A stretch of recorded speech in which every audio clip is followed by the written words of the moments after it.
All right, guys, this is it. This is the big one. This is game number 5 of the ESL One Genting South American closed qualifiers. SG Esports and Infamous are tied up 2-2.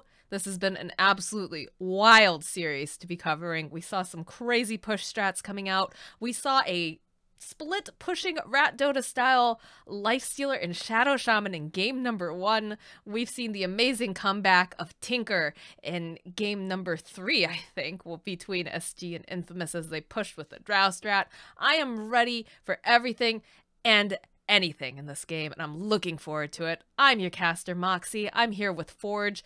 We're ready to bring you guys home and see who's going to be headed off to ESL One Genting.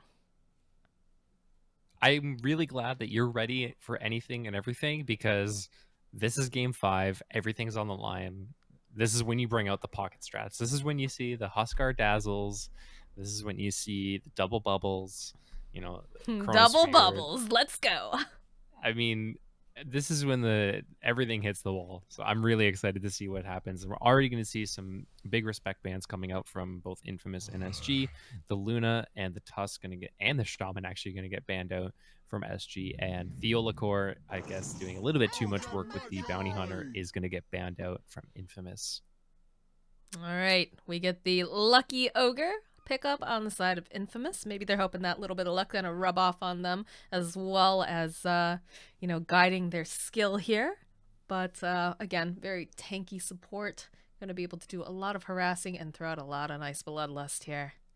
I love these targeted bans after this wild ride that we've had. You know, that Shadow Shaman, 100%. I never want to see him in that game. Like, coming out from SG after he backdoored towers, or not even backdoored towers rather, but just snuck into the enemy base with a Lifestealer and took out their Ancient while they were fighting. Like, that is not the way you want to lose a game. Clockwork gets picked up though on the side of SG, and they're gonna grab the Witch Doctor again. I mean, if it ain't broke, don't fix it. I mean, Witch Doctor is really good in the laning phase, just because he can trade very effectively. That's the one thing that Infamous seem to be just very okay with, is just trading early, trading often, whittling down the regen. So Witch Doctor with the Maledict going to make that a little bit more SG favored, but we're going to get the Night Stalker from Infamous. We saw this in game 3 up against the Invoker, just absolutely destroying 40R in that mid lane. So I'm not surprised that they grab it here. And this is going to be really interesting because that's a long silence. So Witch Doctor, you're going to have to be very careful in his positioning if he wants to get off an ultimate, because otherwise you've got, of course, the Ogre who can cancel it out. But again, that long silence just makes him a tasty snack for Night Stalker. Yeah, it's gonna be a tough game to be the Witch Doctor. 2 beefy supports running at you. Now, Infamous did run this with Old Stinger in the off lane as that Night Stalker, but I think more likely this is going to be going back to the support position on Skilled. It's just got bullied at lane a little bit too hard, had to roam, and I think it's just a little bit better on the skill field. But we'll see what Infamous have to do. They do have the flexibility to run that in the off lane if they feel it's viable. We see the Morphling actually does get banned out. We really just fantastic job with the farming in that last game. Morphling getting pretty big, pretty scary, but unfortunately just not enough to take down the terrifying anti-mage that just started fighting and pushing towers at about 22 minutes in, I want to say. Yeah, it was not the typical anti-mage. It was a really, really early timing. And also, I mean, Morphling just very difficult to gank and kill. Like, he's a very mobile hero, very tanky. Clockwork Witch Doctor don't have the tools to be able to stop him from morphing. They can't keep him in the cogs. So if Kataru is comfortable still playing it in this patch, makes a lot of sense that they are going to ban it out. And Infamous actually going to respect ban both the Razor and the Darkseer on the flip side. So well, is this where we see again a very physical lineup come out from Infamous? Because again, Razor loves to be able to sap all that physical damage, and Darkseer as well likes to be able to create copies, throw in the wall vacuum combo, and then just have the, I want to call it the reflections, but the copies of those heroes just attacking each other and slicing them up.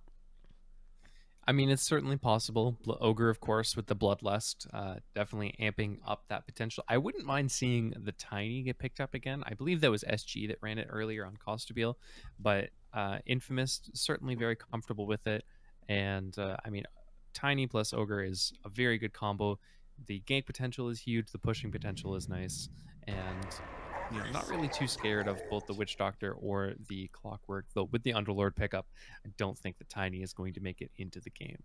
No, definitely not. And I do see my, and we've talked about this before, Forge. I have like this love-hate relationship with Underlord because Underlord, such a strong laner, makes it so you don't want to pick up things like Tiny or Troll, people that are stats based necessarily because of the way that that hero works. But it's really important that you have enough initiation still coming out from your team. And they do have the Clockwork, so the hook shot's going to be really helpful there.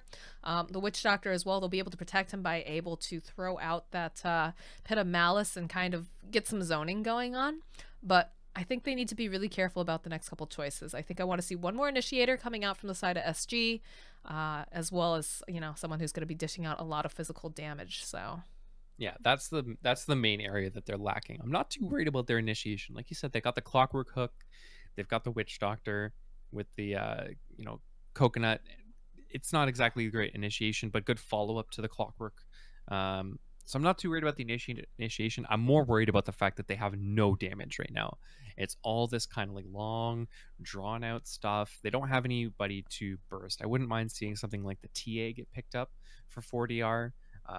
Maybe even if they want to, grab the Shadow Fiend, just somebody that does that nice, huge amount of burst damage. Disruptor. Okay, we see the Disruptor pick up from the side of Infamous here. That's got a nice spell with that glimpse, being able to send that Clockwork right back from where he was coming from. But also pretty good against Underlord.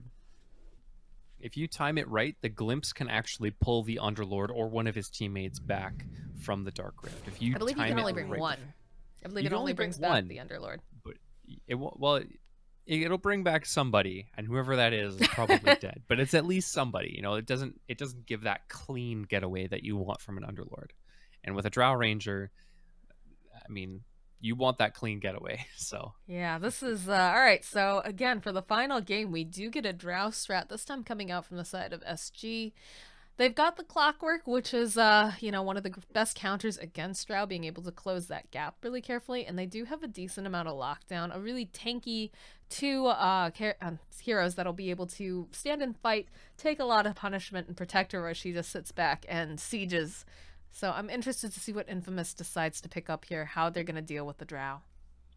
Yeah, the big thing is that Underlord is a very much the group up and push as 5 hero, which Drow complements nicely. They are a little bit lacking on heroes that benefit from the Drow aura. But, I mean, Drow by herself is still a pretty scary hero, and with the Witch Doctor keeping her alive, should be a little bit difficult for Infamous to get that burst, but they're looking for some push of their own. They're going to grab the Death Prophet. So some really nice team fight coming out from him, or from Infamous. Do we see something just very tanky now coming out from SG? Do they pick up something like a Dragon Knight that also helps them push? And also provides more of a meat shield for the Drow to hide behind? Dragon Knight's a little bit scary just because Spirit Siphon does so much in the laning phase. Well, I'm just not concerned about the laning phase. I'm just thinking in terms of as they move themselves through the game here, once Drow gets online. Yeah, I mean, Dragon Knight's not a bad pick at all. I still don't hate the Tinker. It's a little bit scary with the Night Stalker, but I mean, they played it into Clockwork earlier, so they can't be that scared. I'm not sure what they want to grab here. Queen of Pain's not great. Tinker, not great. Shadow Fiend is probably the only other meta mid right now that would match up well against the Death Prophet, unless they want to go for something completely out of left field. Yeah, I don't know here. I feel like they really want to go for an early push now that they picked up the Drow Ranger. They could just be really disgusting and go for Viper and have him build pretty tanky by getting the Hood of Defiance and such, but I don't know. No Mirana, though. They'll ban her out, and that would also give them another extra type of initiation, being able to throw out that arrow. I kind of like the Dragon Knight for SG. I really like that pick for them. But time will tell. Time will tell. The question now is what they grab for Kataru. It's gonna be the Faceless Void, so they're all in on this this kind of team fight lineup. You got the Disruptor, you got the Faceless Void. I mean, it's good jump for the Drow Ranger. At the end of the day, they don't have great ways to force him out of the Chronosphere, and as long as he doesn't grab something like the Manta style or have his team nearby, the Witch Doctor isn't really going to be able to stop him from doing anything. So all in all, I think this is a pretty good Void game. Void carry a little bit out of the meta, but they have the damage to pump into the Chronosphere that I think is just going to be fine. I'm a little bit of a disbeliever on this one. I just feel like it takes Void so long to actually get damage going that it's going to be a bit of a problem. They do have, Exorcism they'll be able to throw into this Chronosphere. They've also got the Disruptor Static Storm, which is one thing I was considering. When I saw they picked up Disruptor, I was thinking, okay, maybe they're going to try to grab a Faceless Void, hold them into position, and try to, like, force out these fights. But you got to keep in mind, SG, this is not a team with high cooldowns. They don't care about a Chronosphere. As long as they don't lose anyone, they're happy. That Chronosphere is down, that Exorcism's down, that Static Storm is down. They're ready to fight again. Yeah, That's I mean, really the biggest scary cooldown coming they out got from is Infamous. Underlord ulti, and that's just basically an Uber for the whole team. Yep, I good think old the Uber scariest Lord. thing for Infamous is actually going to be, if you've got a melee core going into an Underlord, like that's a really terrifying thing. I think Void's going to have a really tough time farming in the safe lane. I think that's going to be an issue. But last pick, it's the OD. So they'll be able to save anyone who gets stuck in that Chronosphere now. And be able to that's such a good also pick. grab some int off of any of the teammates stuck in that Chronosphere as well. I That's like such this. a good pick. I like this a lot. It's a really good matchup against the Death Prophet because you can just imprison her. Anytime she goes on you with the Spirit Siphon, you do the imprison, you walk away, you can farm safely. And I mean, Night Stalker, he's going to silence you, but you still have an imprison at the end of the day if you get it off fast enough. And the Drow Aura is going to benefit him greatly. I really like this pickup. I mean, who knows, though? Maybe Infamous can show us a miracle and they'll just bring out this Void swinging, because I highly, I was not very gung-ho about that anti-mage in the last game just because it took him so long to get online, but then he totally proved me wrong. 22 minutes, hitting into the Dire base. So, who knows what could happen. This is game number 5. Anything goes, and I'm super, super excited to see how this is all going to work out. We'll probably see Clockwork hanging out mid for the first few levels, maybe blocking the creep wave, pulling it back, and then after that, roaming around, maybe looking to get a kill on the Void. I think, actually, this is going to be a Stinger Night Stalker. I didn't even realize that. So this is, I don't know. I'm kind of worried about Infamous's scaling now. They've got Void and Death Prophet to scale, whereas on the side of SG, they've got 3 very hard scaling cores.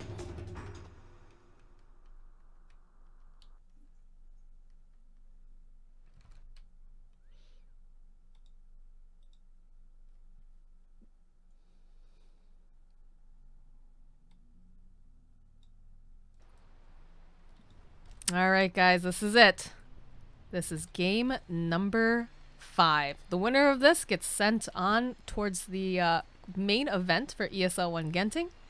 And the losers, unfortunately, will have to pack their bags and try again next time. Yeah, this is everything on the line here, Moxie. We said we were going to see some weird stuff in OD, a hero that's been pretty much ignored for this entire run through the close qualifiers, but comes out now in the last game up against a pretty decent OD game. Lots of low intelligence heroes, lots of heroes that don't want to be stuck inside a bubble while the rest of the team shows up, and of course Drowstrap plus OD. Pretty scary.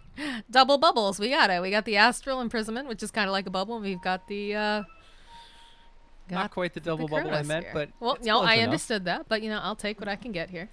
It's close enough. It's close enough. Are we gonna see an invade here? I think they're just trying to protect their pole camp. They want to make sure that they have that open to them, and that they can break any smokes that might be occurring. Nothing too crazy coming out though here. I think they just want to get established in their lanes. Looks like Ogre is gonna be able to do some blocking. Costabile is trying to see if he can find this Night Stalker. I'm wondering if Stinger is going to run across here and go for the trade. Go for the snipe, I mean. It looks like they're going to try. They want to try. But no, they're going to stay there. Pings are coming out. There's not much that they can do against this Underlord here. He's so tanky. And they'll just get a couple hits off over onto Void. He's going to be able to backtrack some, but he does take a bit of damage in the meanwhile here. The one thing that does actually suck a little bit for this OD is that he doesn't get his block off. Ogre blocking the creeps for the Death Prophet does give her super favorable position in this mid lane. And he's gonna need it against an OD. Yeah, this is going to be a rough game now. This is not a comfortable matchup for Death Prophet, although having the Ogre there will help quite a bit. I mean, in the early levels, it's actually, I would say, slightly Death Prophet favored, but once he gets a few more levels, I mean, did you see the BM? He just keeps dropping his TV scroll. I'm glad they're still having fun during this series. I mean, you have to be, right? Right. You have to be. And Night Stalker's found himself a Witch Doctor, or is it the other way around? But he's going to take his creeps and be just fine. This has been happening in almost every single one of their games. One of these supports will try to grab the creep wave, pull it over to their side, and make them hit under tower. But again, they're pretty used to this idea. Drow herself going to be able to just pull around the other creeps and hit between towers. So nothing too crazy. Clockwork has found himself an Ogre. Does burn through a lot of his mana here. He's going to just slowly hit some of these cogs, try to farm them up. He's so very tanky. He's not very concerned about this right now. Just a little side action, side story happening here in the mid lane. Man, if OD could have cleared those creeps faster, that actually could have been first blood. Feels bad, man. But good start for Death Prophet, 8-2 on her, 3-0 now for the OD. That's a rough start.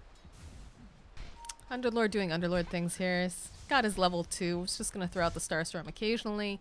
Again, the babysitting going on. A little bit of fighting between the Witch Doctor and the Night Stalker over here.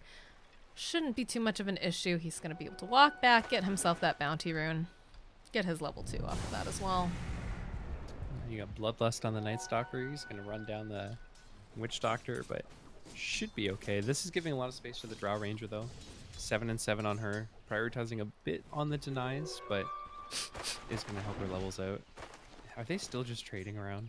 They're just playing musical creeps here. You know, it looks like Witch Doctor was trying to get that ghost to hit some damage over onto Night Stalker. Maybe pull the lane too.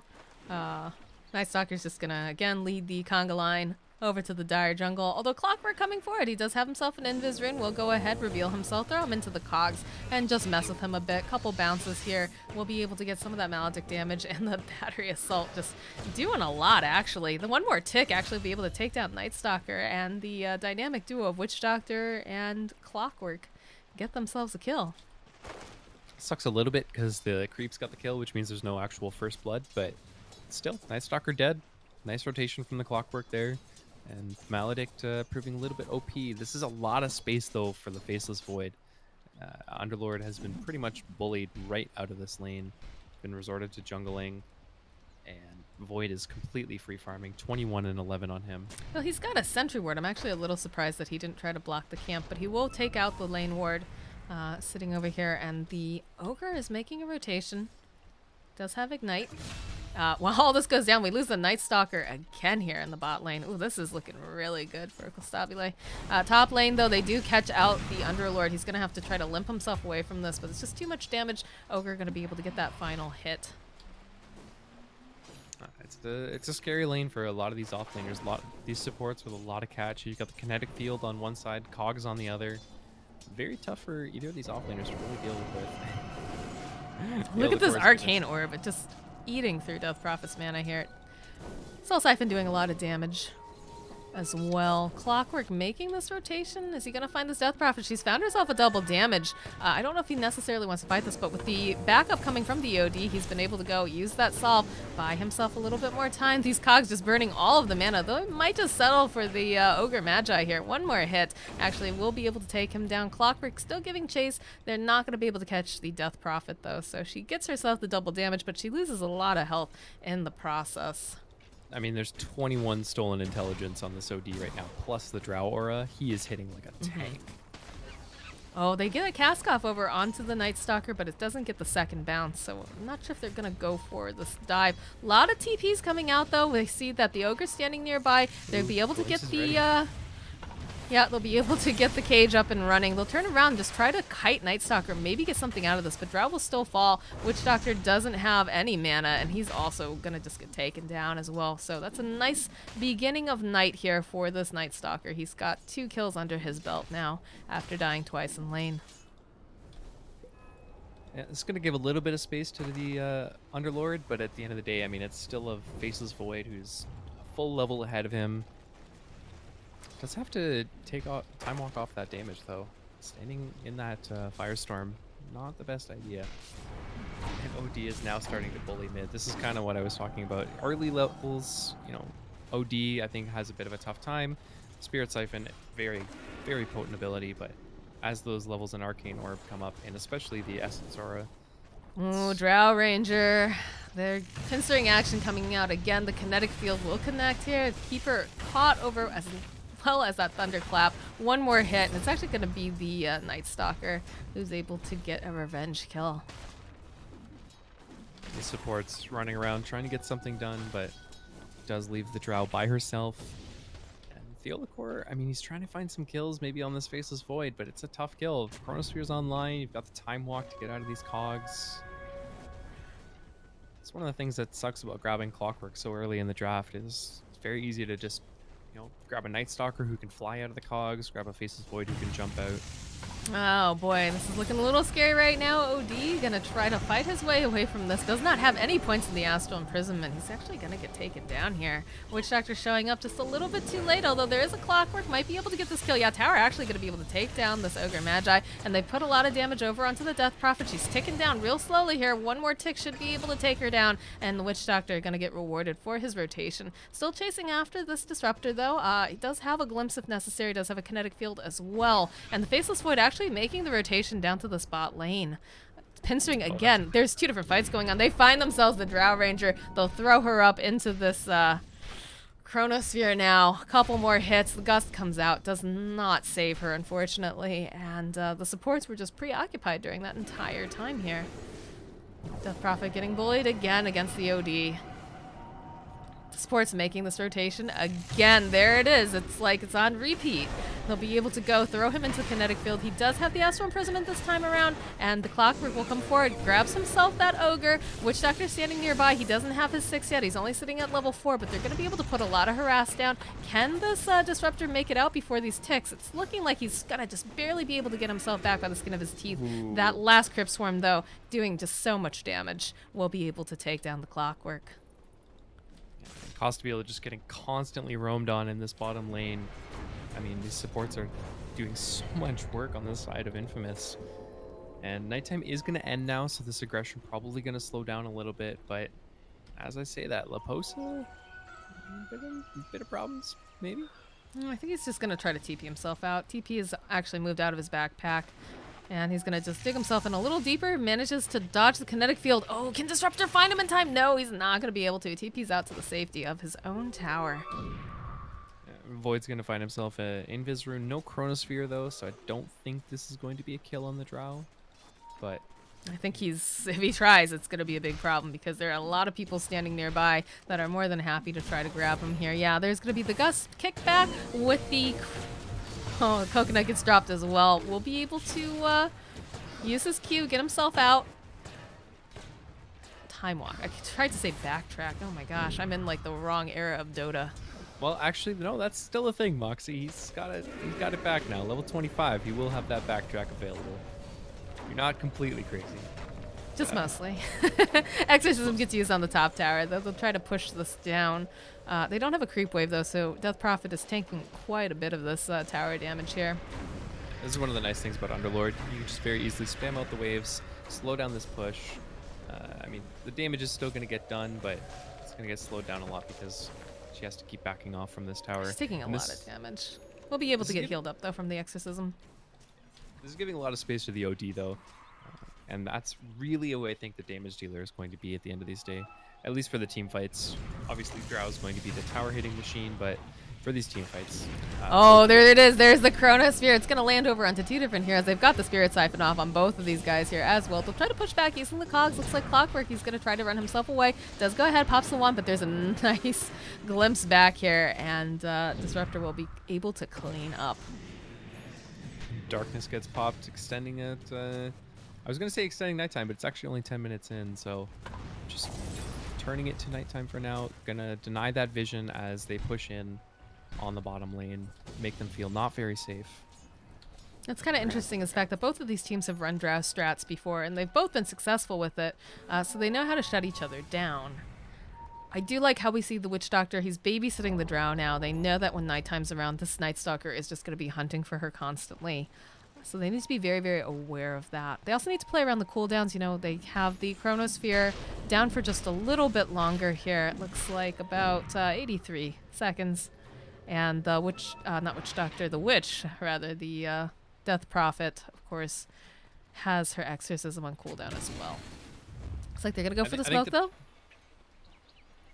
I think the big problem for SG right now is they don't really have anybody to make space for each other. Like OD, really farm heavy hero. He wants to be, you know, just hitting creeps for a while. Same thing with the Drow Ranger. And at the end of the day, it's kind of just what Underlord wants, at least for the first few sections of the game. He wants his pipe, he wants his mech, those really tanky items before he really starts. This could be very bad for them unless they get the jump. Okay, they jump immediately over onto the Faceless Void. They get the Gust out too, but he's going to be able to maybe walk away. Can he get a Chronosphere off? No, he's going to just get taken down here. He can't stand next to this Clockwork right now. Trying to run himself away. Still does not have the Chronosphere off.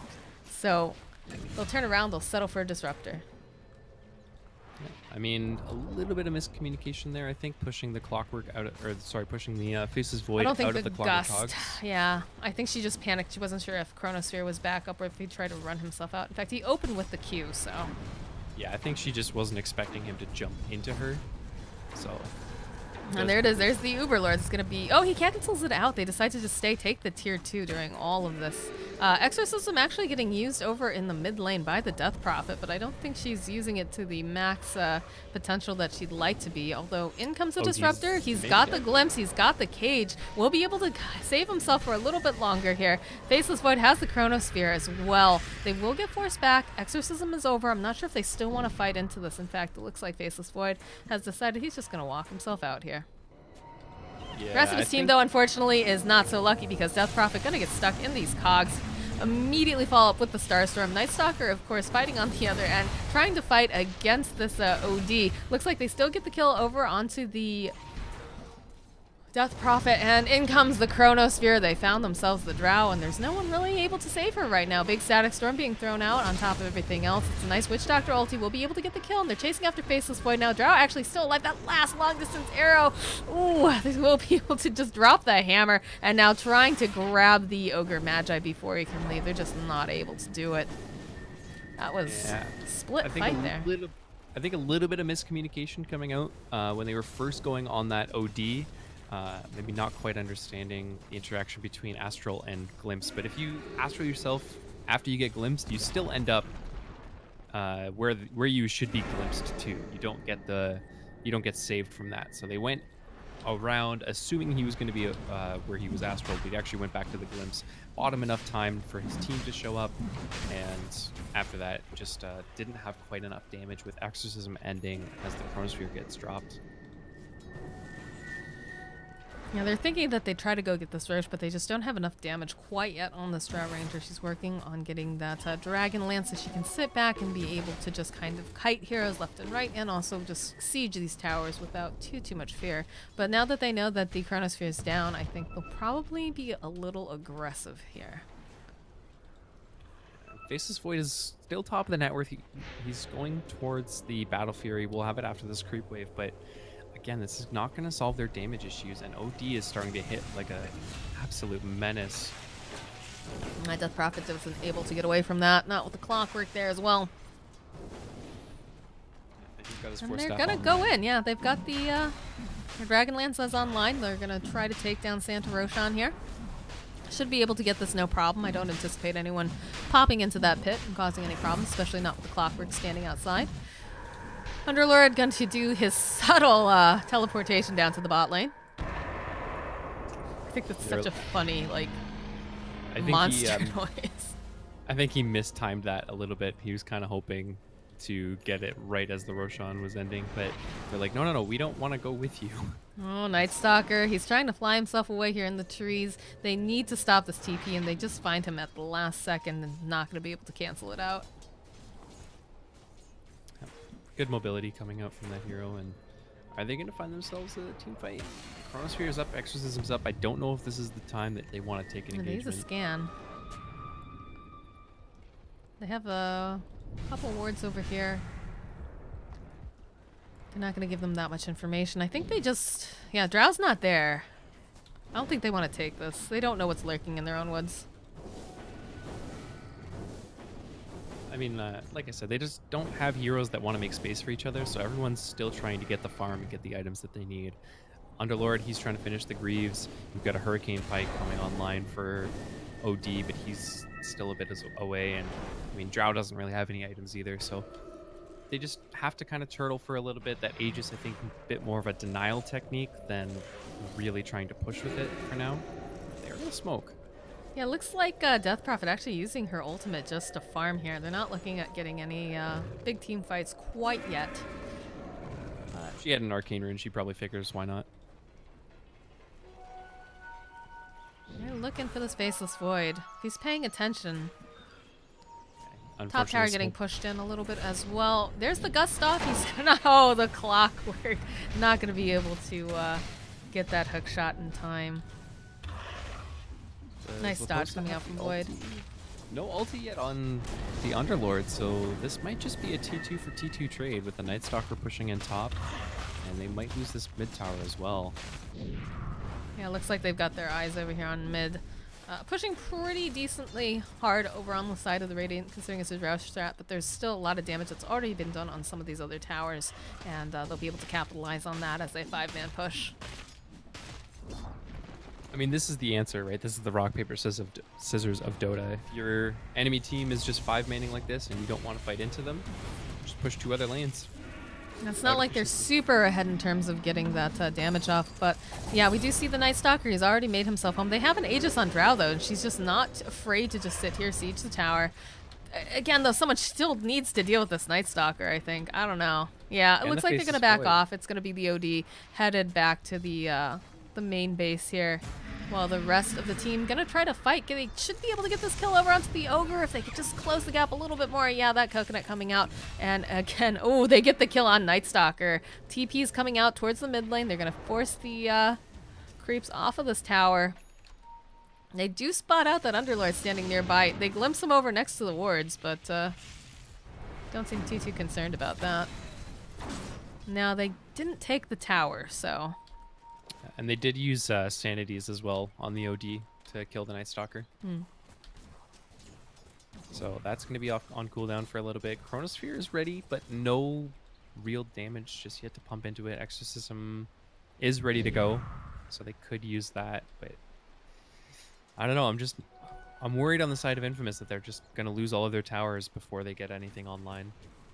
I mean, that's the name of the game when you run a Drow strat. Just run at all their towers once you get a certain item online. They still have this Aegis as well. And it looks like there's going to be a completed Hurricane Pike soon on Drow for even more kiting fun. Yeah, she's got the full 4-staff. Has the... Hurricane Lance is completed on the... Hurricane Pike, rather, on the OD here. And they'll take down this tier 2. They've got the Underlord ultimate, so if they want to TP home, try to deal with the Void, and then just Uberlord themselves back into mid, they can do that. Do get a kill, though, over onto the Clockwork. It looks like OD will be able to throw the Astral Imprisonment over onto Faceless Void, just push him off the tower while the rest of the team goes, and looks like they're going to take some of these jungle resources here. They might just decide to go on this OD, but he is actually sitting pretty far back. The rest of his team, I don't think just showing on Dire Vision yet. They don't know quite that the OD is alone just yet, so a little bit afraid to go on him. But they do have to be careful on SG that they don't just get run at with an OD alone in their base and have to TP everyone back. Now they've got an Invis rune on this Underlord, and he's doing a little bit of scouting right now. They can't seem to find anyone other than the Death Prophet. Are they going to get the jump on her? Death Prophet might die here. Yeah, they're really thinking about it. Frost Arrow's coming out. Aegis actually does get reclaimed here. She's going to try to TP out. They need that cask. He can't, though. He's silenced up. Will be able to run away as this Faceless Void makes his way into their base and just starts whacking away on this tower. Oh, the hook shot comes in from the Clockwork. We'll be able to go and force out the Chronosphere just for the Clockwork, though. I'm not sure that's 100% worth it, and that's Guardian Greaves getting popped as well. They've still got their eyes over here onto this Faceless Void. He's just running away as fast as he can. We'll have his Q up in a couple seconds so he can just continue to put some distance between him and the OD. Bottom lane here, it looks like Drow Ranger has found herself a Night Stalker and isn't really thrilled about this idea, but they should be able to turn it around. He's going to be able to force forward. He flies himself away and protect their Drow. Underlord using his ulti, I believe, for that as well. Yep. They did get the Chronosphere out for the Clockwork, though, which is pretty big. The question is if they're going to be able to abuse this timing or not. There's no Aegis anymore. That did expire. And Exorcism is still online, so it is still a little bit of a scary fight. I mean, it's just such awkward engagements for both teams. Void needs to be the one initiating on the side of Infamous, and Clockwork really the only strong initiator on the side of SG, so a lot of these is just engagements are just OD kind of like walking up and imprisoning someone and hoping for the best.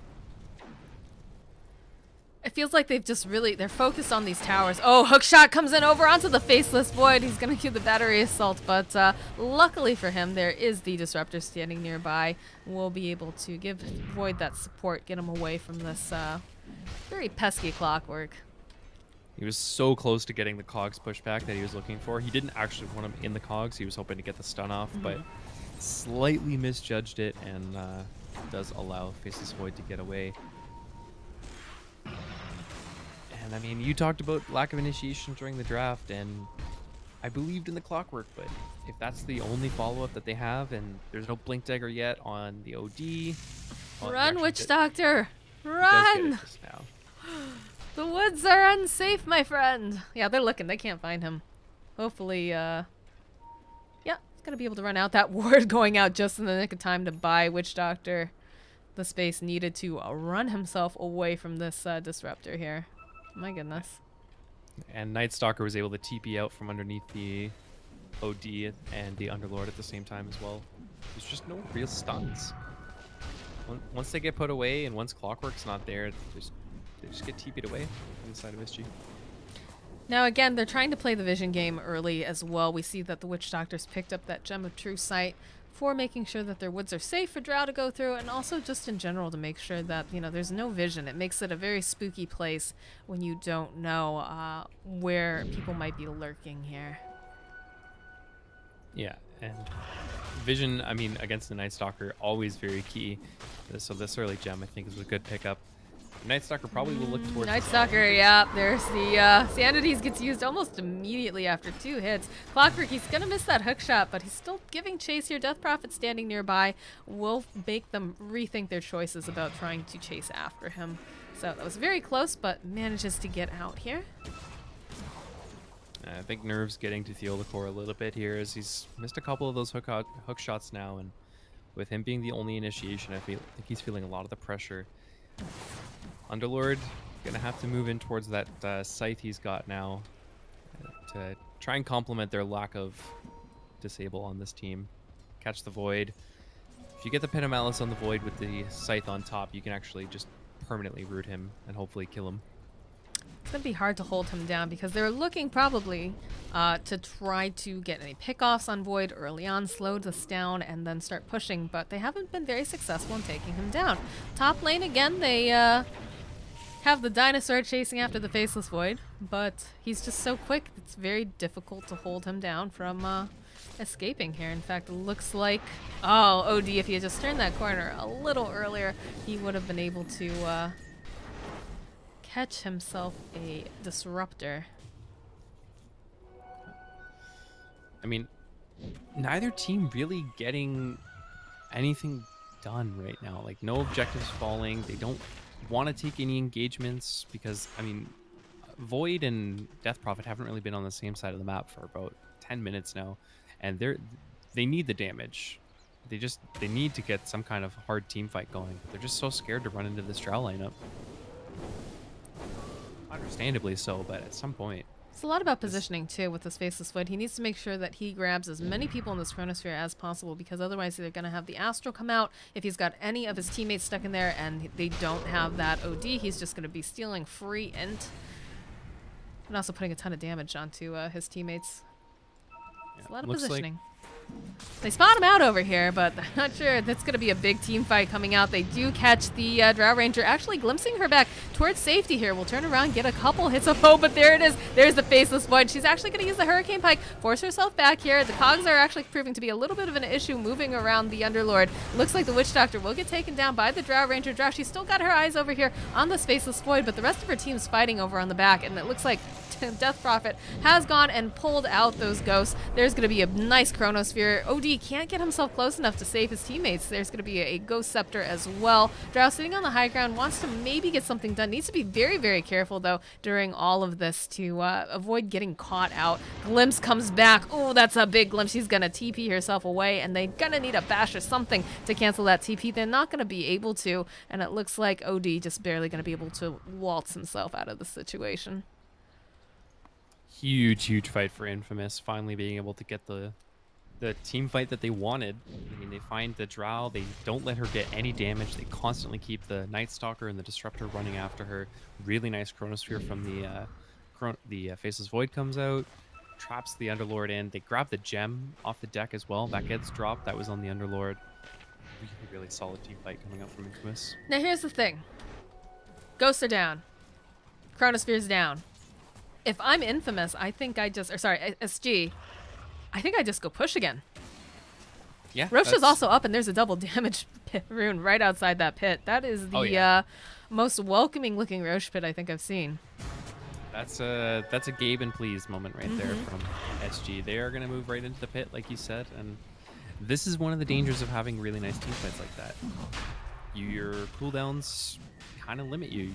Well, you can't blow everything in one go. Yeah, that's the big problem, right? And absolutely. With that's cheese as well, which is probably going to go on. It's already on the Underlord. Yeah. Yeah.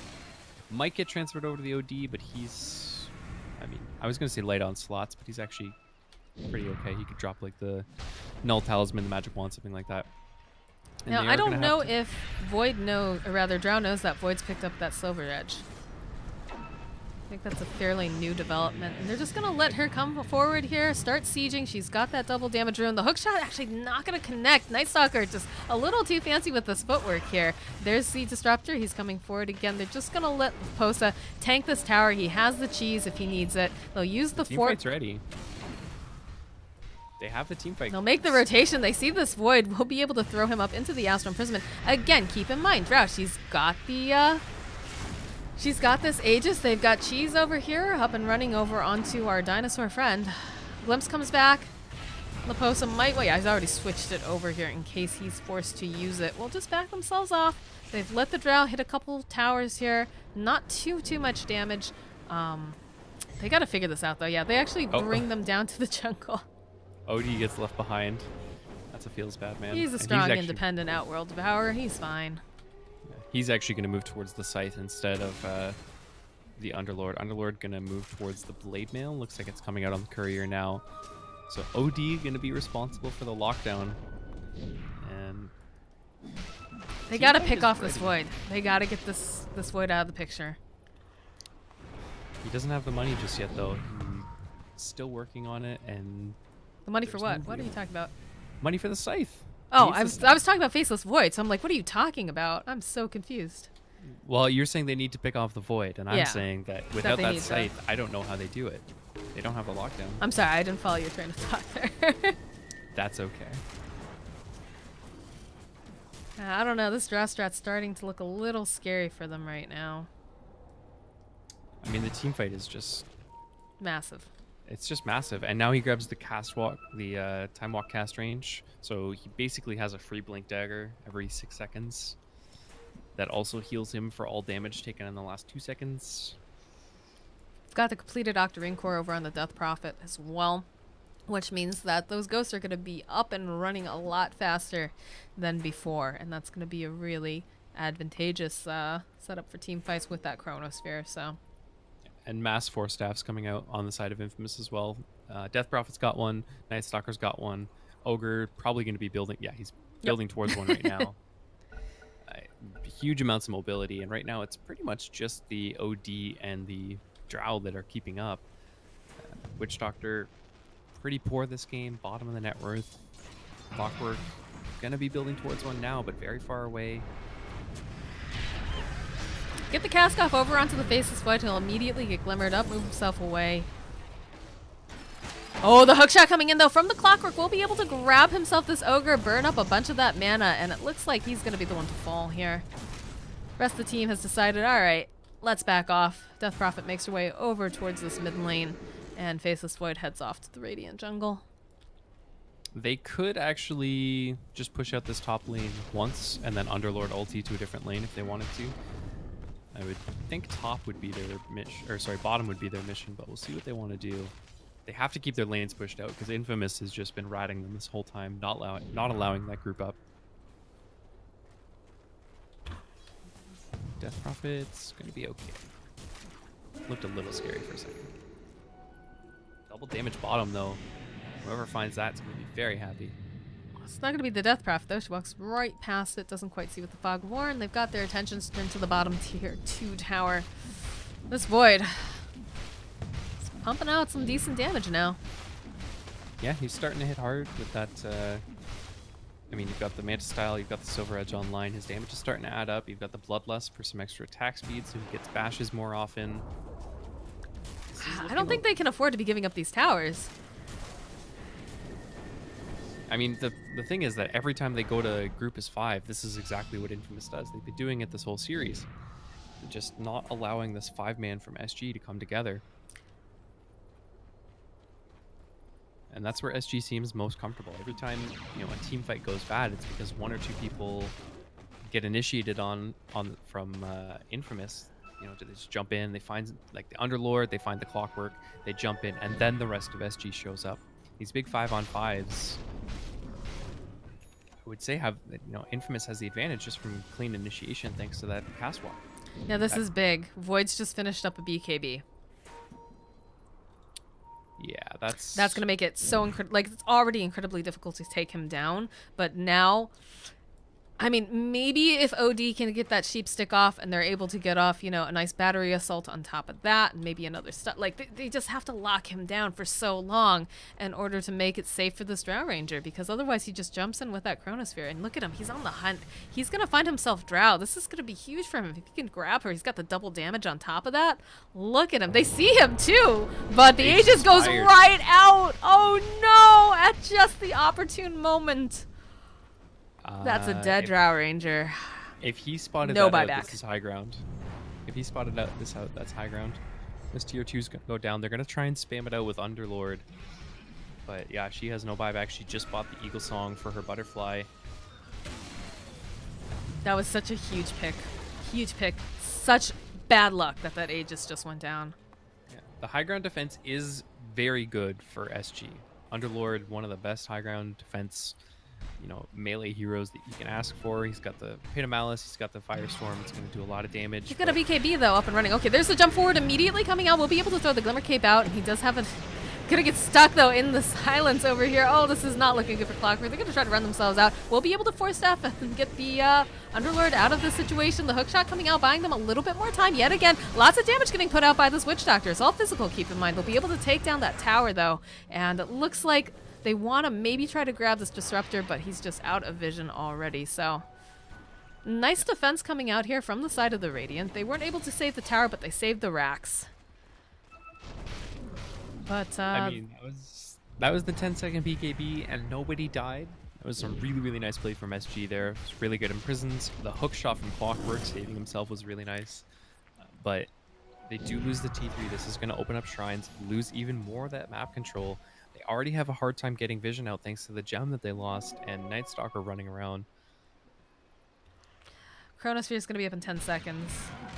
This might be a dead Drow again. If she dies again... No, he's not going to find her. Problem. Absolutely huge problem. Especially when you consider her aura is what's helping giving more damage over to a lot of these guys as well. Oh, but OD does find himself a pick. Gets himself a kill on the Ogre Magi. And he is working towards the BKB as well now. That sheep stick was absolutely massive.